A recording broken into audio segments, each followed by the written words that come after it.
नमस्कार विद्यार्थी मित्रांनो, स्वागत आहे आपल्या या यूट्यूब चॅनलवर। आज आपण विज्ञान या विषयावर आधारित संभाव्य प्रश्नसंच बघणार आहोत। चला तर सुरुवात करूया। पहिला प्रश्न, माठातले पाणी थंडगार होण्यामागे कोणते तत्व कारणीभूत आहे? तर त्यामागचा जो कारण आहे तो आहे बाष्पीभवन। ज्यामुळे उष्णतेमुळे पाण्याची वाफ होते त्या प्रक्रियेला आपण बाष्पीभवन म्हणतो। पर्याय क्रमांक 2 बरोबर उत्तर होईल। पुढे, डॅश रोगामध्ये तांबड्या पेशीचा नाश होतो। तर तो रोग आहे मलेरिया, ज्यामध्ये तांबड्या पेशीचा नाश होतो। तांबडी पेशी कुठे तयार होते मित्रांनो? अस्थिमज्जेमध्ये। आणि मलेरिया हा जो रोग होतो तो होतो प्रोटोजोआ या जीवाणूमुळे। पुढे, कोंडा न काढलेल्या धान्यातून लोह व डॅश मिळते। तर त्यामध्ये लोह तर मिळते आपल्याला, लोहासोबत आणखी कॅल्शियम मिळते। पर्याय क्रमांक 3 बरोबर उत्तर होईल। पुढे, प्रकाशाची तीव्रता मोजण्यासाठी कोणते उपकरण वापरतात? प्रकाशाची तीव्रता अर्थात ब्राईटनेस, त्याची मोजण्यासाठी जे यंत्र वापरलं जातं त्या यंत्रास म्हटलं जातं फोटोम। पर्याय क्रमांक 1 बरोबर उत्तर होईल। आणि मित्रांनो, त्याचे एकक आहे, प्रकाशाची तीव्रता मोजण्याचे एकक ते आहे कॅन्डेला। एकक आहे ते ब्राईटनेस मोजण्यासाठी। पुढे, तुरटीला कोणत्या नावाने ओळखले जाते? तुरटी जो की एक जंतुनाशक पदार्थ आहे, जे की आपण बघितलं असेल, जे दाढी काढताना जे चेहऱ्यावरून तो खडा फिरवला जातो तुरटीचा, तो तुरटी। तर त्याला रासायनिक नाव आहे पोटॅश ॲलम। पर्याय क्रमांक 3 बरोबर उत्तर होईल। पुढे, मिठाईवर लावलेला वर्ख हा कशापासून बनविला जातो? मिठाईवर लावलेला वर्ख तर तो मित्रांनो चांदीचा नसतो वर्ख, तो असतो ॲल्युमिनियम पदार्थाचा। पर्याय क्रमांक 2 बरोबर उत्तर होईल। पुढे, आशियातील सर्वात मोठा जैवतंत्रज्ञान व जीवविज्ञान मंच कोठे स्थापन करण्यात आला? आशियातील सर्वात मोठा मंच आहे तो, तर तो स्थापन करण्यात आलेला आहे हैदराबाद येथे, तेलंगणा राज्य। पर्याय क्रमांक 3 बरोबर उत्तर होईल। पुढे, अवकाशात फिरणारा उपग्रह पाडण्याची क्षमता असणारा भारत हा जगातील कितवा देश ठरला? अवकाशातील जे सॅटेलाईट आहे त्याला नष्ट करण्याची जी क्षमता आहे, पाडण्याची जी क्षमता आहे, ती क्षमता भारताकडे आहे आणि भारत हा जगातील 4था देश ठरलेला आहे। पर्याय क्रमांक 4 बरोबर उत्तर होईल। भारतापूर्वी जे आहे देश, जो पहिला देश आहे अमेरिका आहे, नंतर रशिया आहे, चीन आहे आणि चीन नंतर भारत, ज्यामध्ये क्षमता आहे उपग्रह पाडण्याची। पर्याय क्रमांक 4 बरोबर उत्तर होईल। पुढे, रशियाने मनुष्याच्या आकाराचे रोबोट अंतराळात पाठवले, ते कोणते आहे मित्रांनो? तर त्या रोबोटचं नाव आहे फेडर स्कायबोट F-850। पर्याय क्रमांक 1 बरोबर उत्तर होईल। रशियाने आपला पहिला मानवी रोबो फेडर ते अवकाशात पाठवलेला आहे। पुढे, हवेतील धुळीच्या कणावर सूर्यकिरणे पडल्यावर त्याचे परावर्तन होऊन ती किरणे सर्वत्र पसरतात, याला काय म्हटलं जातं मित्रांनो या प्रक्रियेला? तर या प्रक्रियेला म्हटलं जातं प्रकाशाचे विकिरण। पर्याय क्रमांक 3 बरोबर उत्तर होईल। जेव्हा प्रकाशाचे किरण इतर सूक्ष्म कणांवर आदळतात आणि ते सर्वत्र विखुरले जातात, यालाच आपण विकिरण म्हणतो, प्रकाशाचे विकिरण। पुढे, कोणास रसायन राजा असे संबोधण्यात येते? रसायन राजा अर्थात किंग ऑफ केमिकल्स, तर ते संबोधलं जातं सल्फ्युरिक ॲसिड। पर्याय क्रमांक 1 बरोबर उत्तर होईल। मित्रांनो, जो सल्फ्युरिक ॲसिड आहे तो प्रतिक्रियाशील आहे, म्हणजे ते एवढं पॉवरफुल आहे की ते इतर ॲसिडला देखील विरघळू शकतो, म्हणून त्याला रसायन राजा असं म्हटलं जातं।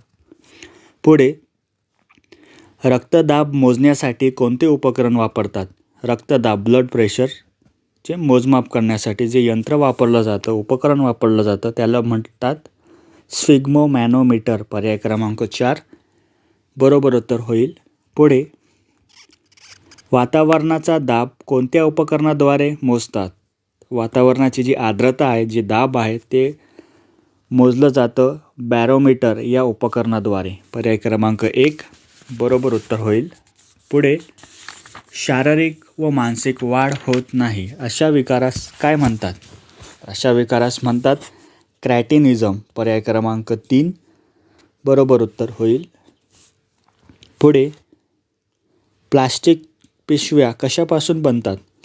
प्लास्टिकचे पिशव्या जे बनले जाते ते पॉलिथिनपासून आपण ऐकलेलं आहे, पॉलिथिनपासून बनलं जातं. पण मित्रांनो, जी पॉलिथिन आहे ते मूळ इथेनॉलपासून ते बनलं जातं. पर्याय क्रमांक 2 बरोबर उत्तर होईल. प्लास्टिकची जे पिशवी आहे ते मूळ इथिलीनपासून ते बनले जातात. पुढे, शरीरात आयोडीनचा साठा कोठे असतो? आयोडीन म्हणजे मित्रांनो एक पोषक घटक, आणि जे कुठे असतो ते थायरॉईड ग्रंथी, आपल्या मानवी शरीरामधील जो थायरॉईड ग्रंथी आहे त्यामध्ये आयोडीनचा साठा असतो. हा जो एक ग्रंथी आहे मित्रांनो, जो अवयव आहे थायरॉईड, हा फुलपाखरासारखा तो आकाराचा आहे, जे की आपल्या श्वसनलिकेभोवती आहे. पुढे, झोपेचा अभ्यास कोणत्या शास्त्रात केला जातो? तर झोपेचा अभ्यास केला जातो हिफोलॉजीमध्ये. पर्याय क्रमांक 1 बरोबर उत्तर होईल. तो अभ्यास केला जातो झोपेचा जो विकार आहे तो ओळखण्यासाठी त्याचा अभ्यास केला जातो हिफोलॉजीमध्ये. पुढे, कोणाला आण्विक भौतिकशास्त्राचा जनक म्हटले जाते? आण्विक भौतिकशास्त्राचे जनक ते आहेत अर्नेस्ट रुदरफोर्ड. पर्याय क्रमांक 3 बरोबर उत्तर होईल. अणुभौतिकशास्त्राचे जनकही म्हणतो आपण त्याला, आण्विक किंवा अणुभौतिकशास्त्राचा जनक. पुढे, धमनी काठिण्य हा रोग रक्तातील डॅशचे प्रमाण जास्त झाल्यास निर्माण होतो?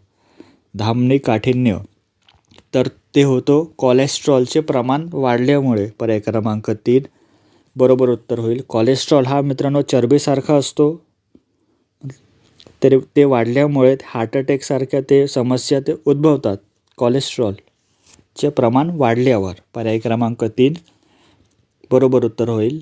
पुढे, पर्जन्य मापनासाठी कोणते उपकरण वापरतात? पर्जन्य किंवा पडलेला पाऊस त्याचे मोजमाप करण्यासाठी जे उपकरण वापरतात ते आहे रेन गेज. पर्याय क्रमांक 4 बरोबर उत्तर होईल. पर्जन्य मापक म्हणतो आपण त्याला, रेन गेज. पुढे, रक्तामध्ये रक्तद्रवाचे प्रमाण किती टक्के असते? तर रक्तामध्ये रक्तद्रवाचे प्रमाण जे असते ते असते 55%. पर्याय क्रमांक 2 बरोबर उत्तर होईल. रक्ताचे 2 मुख्य भाग असतात, एक आहे रक्तपेशी आणि दुसरा आहे रक्तद्रव. रक्तद्रव म्हणजे मित्रांनो रक्तातील रक्तपेशी वेगळी केल्यास जो द्रव मागे उरतो त्यास रक्तद्रव म्हणतो आपण. पुढे, हृदयाला ऑक्सिजनचे प्रमाण कमी पडल्यास कोणता विकार होतो?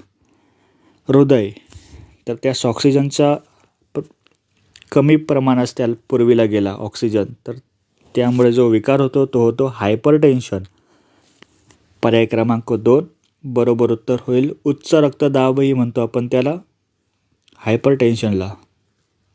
पुढे, घटसर्पाच्या जंतूचा शोध कोणत्या शास्त्रज्ञाने लावला? घटसर्प अर्थात डिप्थेरिया, त्याचे जे जंतू आहे बॅक्टेरिया आहे त्याचा शोध लावलेला आहे फ्रेडरिक लोफलर. पर्याय क्रमांक 2 बरोबर उत्तर होईल. घटसर्प हा जीवाणूमुळे होणारा संसर्गजन्य रोग आहे. तो कुठे होतो मित्रांनो, कोणत्या अवयवाला होतो? तर तो घशाला होतो. श्वाससंस्थेला होणारा तो रोग आहे डिप्थेरिया, घटसर्प.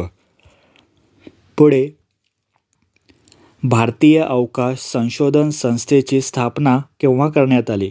अर्थात मित्रांनो ISRO, Indian space research centre research organisation त्याची स्थापना करण्यात आलेली आहे 1969 साली. पर्याय क्रमांक 4 बरोबर उत्तर होईल. काय होती मित्रांनो त्याची तारीख? तर ती होती आपल्या स्वातंत्र्याची तारीख 15 ऑगस्ट 1969 ची इस्रोची स्थापना करण्यात आलेली होती. पर्याय क्रमांक 4 बरोबर उत्तर होईल. पुढे शेवटचा प्रश्न, साबण उद्योगात कोणते आम्लारी वापरतात?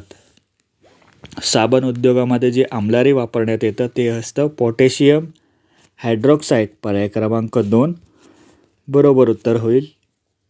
आम्ल म्हणजे मित्रांनो ॲसिड, ज्याची चव आंबट असते. आणि आम्लारी म्हणजे एक पावडर स्वरूपात असतं ते. उदाहरणार्थ ते आपलं ब्लिचिंग पावडर, ते असतं आम्लारी. मित्रांनो, हे 25 प्रश्न होते विज्ञान विषयावर आधारित, जे की तुम्हाला भविष्यामध्ये नक्कीच उपयोगी पडेल.